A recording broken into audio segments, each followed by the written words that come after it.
מתחם ישעיהו בקריית אונו נהרס היום עד היסוד.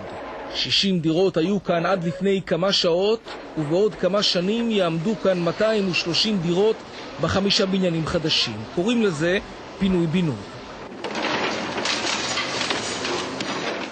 עם עשרות הדיירים שבאו להיפרד מביתם, פגשנו את אהוב והאהובנה שי. 30 שנה הם גרו כאן בדירה קטנה שעוד רגע ירסק אותה דחפור. הזיכרונות, כמובן, כל מה שעברנו כאן, כל התקופה של 30 שנה, שגידלתי את הילדים והבתי ספר שלהם והגנים כל האזור הזה. והנה הדחפור!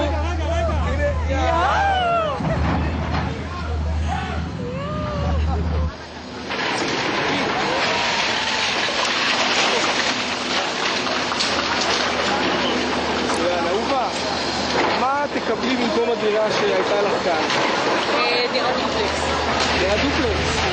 דירה של 5 חדרים, דופלקס. סבבה.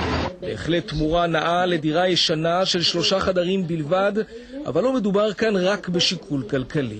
מרכזי הערים היום בישראל לא ישרדו רעידת אדמה שהיא אלפית מהעוצמה שהייתה ביפן, וכולם יודעים את זה. בישראל אין היערכות של ממש מפני רעידות אדמה. על האזרחים מוטלת האחריות לחזק את בתיהם.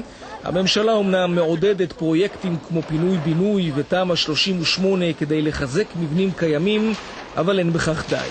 אני מוטרד מזה שחס וחלילה אנחנו נצטרך לעמוד מול אותו אסון שעלול לקרות בקנה מידה שלנו אם תהיה רעידת אדמה. לכן אני קורא לממשלה לזרז את המהלכים, לא לחכות לוועדות חקירה. זה מסובך ומורכב, לכן רק פרויקטים מעטים בלבד יצאו עד כל הדרך.